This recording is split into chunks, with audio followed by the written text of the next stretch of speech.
Ce mois de novembre, mes amis lions, vous allez émerger de votre état imaginaire. Ça ne tient qu'à vous. Faites le bon choix. Toujours dans le format des 3 plans, plan d'en haut, plan du milieu, plan d'en bas. Plan d'en haut, ça parle de tout ce qui est mental, spirituel, ça dépend de la fréquence sur laquelle on se base. Le plan du milieu, ça parle du plan émotionnel, tout ce qui vibre émotionnellement. Et en haute fréquence, on parle du plan de l'âme. Et enfin, le plan de la matière ou le plan du corps physique. Tout dépend aussi de quelle fréquence on se base. Alors, c'est parti pour vous les amis lions pour ce mois de novembre. Je vais disposer toutes les cartes et on passe à l'interprétation.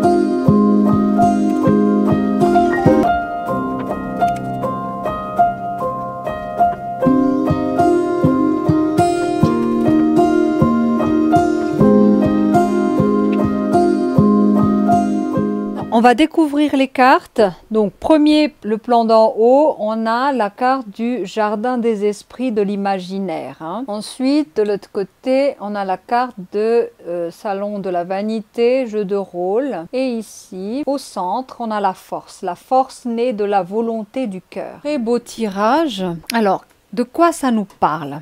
Le monde de l'imaginaire, je vais vous parler d'abord du symbolique de cette carte, c'est quand on est dans notre imaginaire, bien sûr, et on essaye tant bien que mal d'enraciner cet imaginaire dans la matière. C'est pourquoi on est en train de planter des choses dans le jardin, et en espérant qu'on obtienne des fruits concrets dans la matière. C'est illusoire, évidemment, parce que si on sème des graines imaginaires, si on plante des arbres ou des arbres fruités imaginaires, on aura aussi des fruits imaginaires. Et imaginer le fruit imaginaire, ça va pas être concret. Ça va pas être nourrissant dans la réalité palpable, tangible. C'est pourquoi l'imaginaire est une façon pour l'être humain de s'échapper d'une réalité peut-être difficile. Donc, on va se construire un monde tout à fait,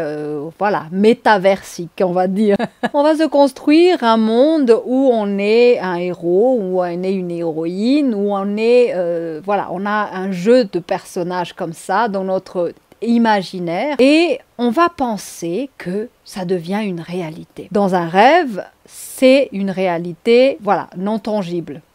Parce que on peut véritablement vivre quelque chose en état de rêve, rêve lucide ou rêve endormi. Mais ici, le souci, c'est que est-ce que le personnage est conscient de l'imaginaire dans lequel il se trouve? C'est ça la question.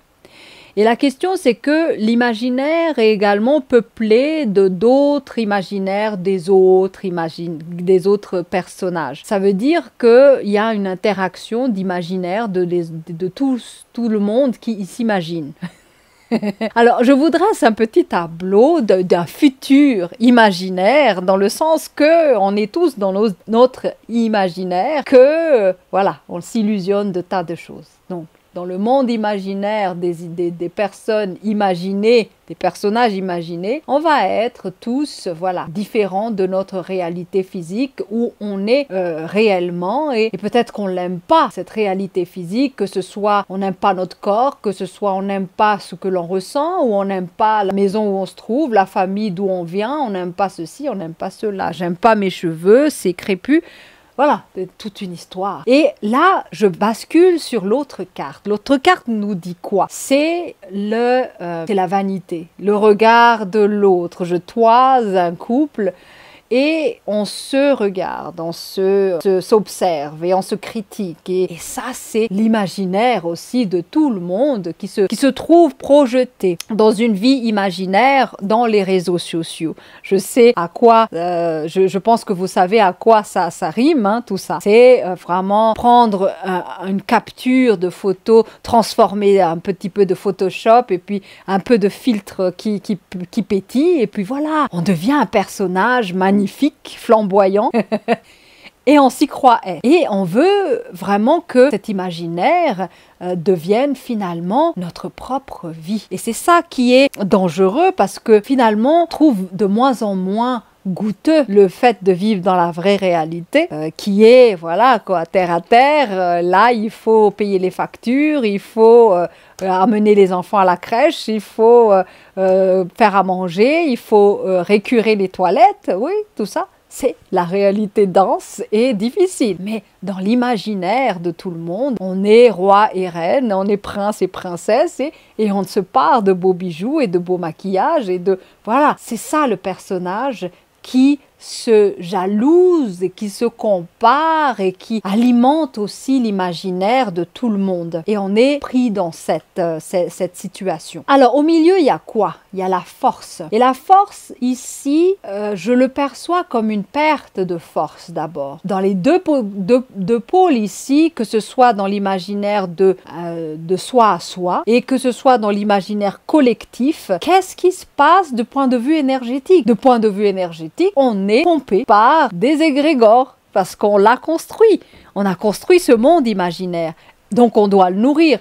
Du moins, il nous force à le nourrir parce que c'est une entité qu'on crée dans le plan subtil. Ce qui veut dire quoi? Ce qui veut dire que à longueur de temps, on va être amené à par des publicités, par des choses pour justement nourrir ce monde imaginaire. On est happé, attiré par ce côté irréel de notre part. On a tendance à délaisser notre propre vie matérielle, physique et concrète pour aller se verser totalement dans l'illusion d'une vie imaginaire où le personnage joue son rôle de je sais pas quoi, de n'importe quoi.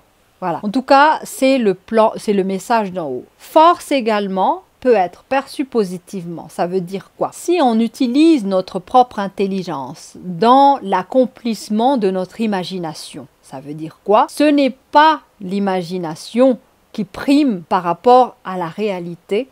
Là, on devient maître de notre vie.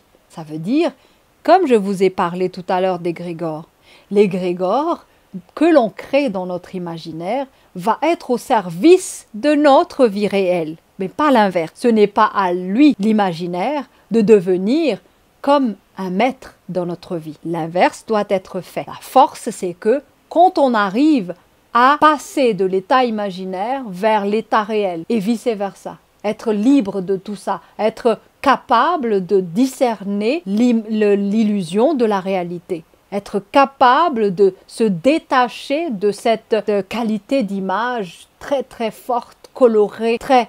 Mais ce n'est pas la réalité, ce n'est pas la réalité. Pourquoi on a tellement besoin d'intensifier par exemple les couleurs des choses pour apprécier la valeur de quelque chose? Pourquoi on doit intensifier la vision, l'imaginaire?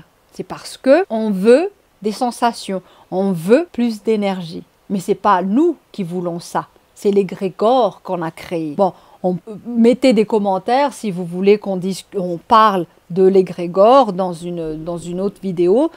C'est intéressant aussi de voir comment ça se met en place et comment ça prend de force chez nous, ça pompe de l'énergie chez nous et comment on peut les utiliser en notre faveur. Voilà. C'est le plan de l'esprit qui a parlé.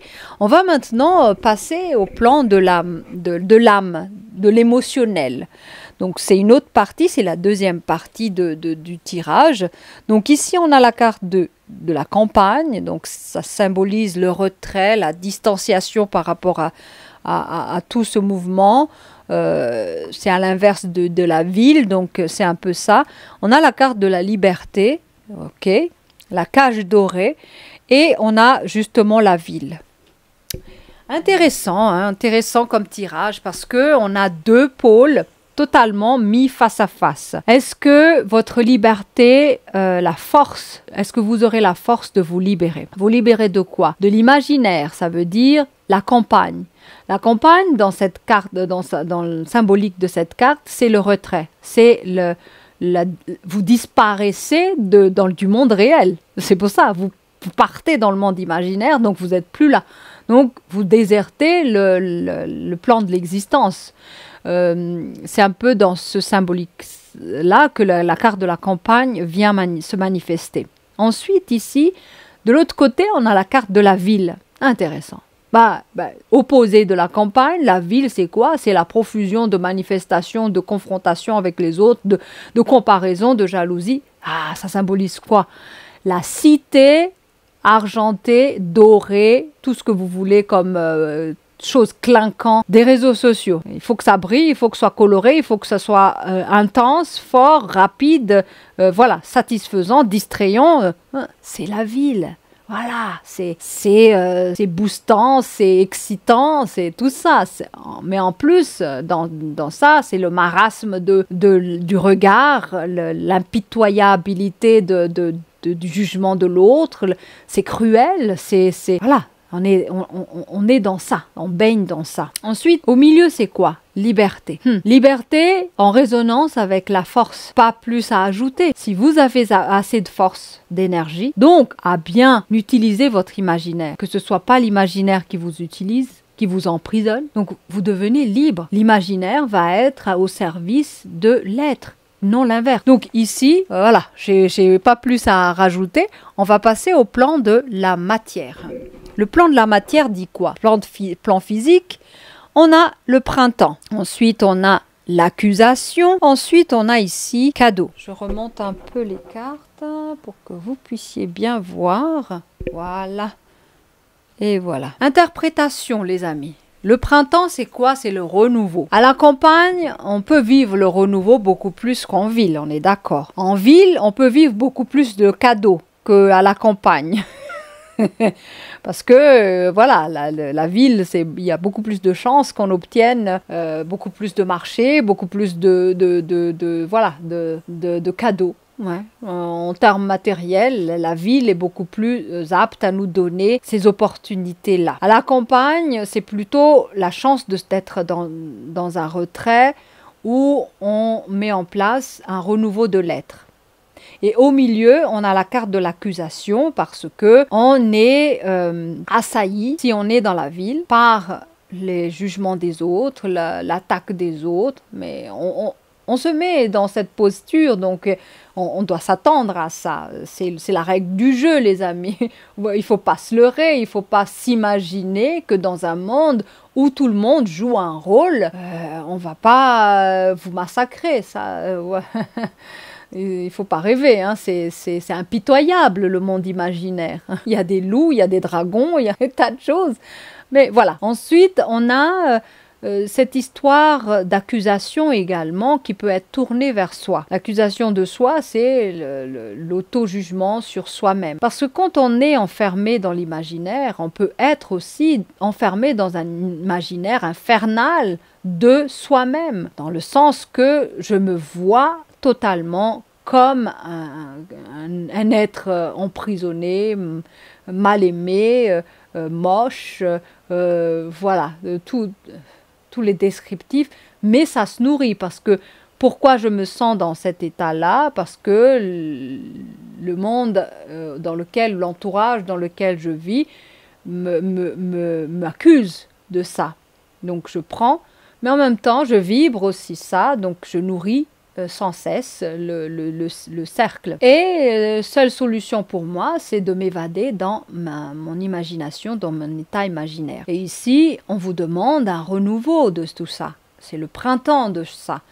Et novembre, peut-être, c'est l'occasion de faire le printemps personnel. L'imaginaire peut être, comme je vous dis, une opportunité pour se transformer, pour changer. Donc à vous d'utiliser à bon escient cette technique. Hein. Ensuite, on a le cadeau de la ville qui est la manifestation de l'aspect positif également du monde des réseaux. Les réseaux peuvent nous offrir aussi des tremplins, des opportunités, des connaissances, des échanges bénéfiques. Ce n'est pas uniquement mauvais, mais votre imagination n'a pas de limite. Donc, utilisez votre imagination dans votre bénéfice et non dans votre qui ne mène à rien, des choses stériles, qui ne donnent pas de cadeaux. qui ne donne pas de fruits. Vous êtes juste là en train de nourrir un égrégore et puis si vous êtes content comme ça tant mieux.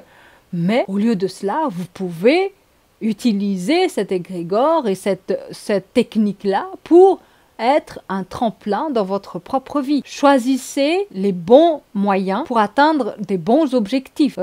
C'est une manière aussi de manifester une nouvelle vibration, une nouvelle force.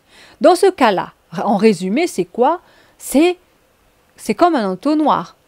Si maintenant vous êtes dans un éparpillement de votre imaginaire, maintenant condensez tout ça et que ça fasse sens, pour que ça obéisse à un objectif concret. Voilà, c'est tout simple. Sinon, vous allez voir défiler votre vie sans comprendre. Ah oui, maintenant j'ai tel âge, j'ai 20 ans, ah ça passe trop vite, j'ai 30 ans, ah non, ça passe trop vite. Parce que vous n'avez pas pris conscience que l'imaginaire n'est pas la réalité.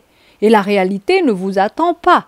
L'imaginaire peut être vécu à son rythme, mais la réalité poursuit sa route. Donc, à vous de vous libérer de tout ça, gagnez votre force, ne donnez plus votre énergie à ça. Ça veut dire que c'est vous qui devenez maître. Si vous avez besoin d'acter des choses et d'agir dans la réalité, vous pouvez faire off à cet état imaginaire. Et si vous avez besoin de vibrer quelque chose pour réaliser ou accompagner un projet, utilisez l'imaginaire. C'est l'acte de visualiser. C'est un peu tout ça. On utilise cette force parce que c'est notre capacité de création aussi. On peut l'utiliser comme un outil de développement, d'atteinte de notre projet, etc. Donc voilà, à vous de choisir. Ciao!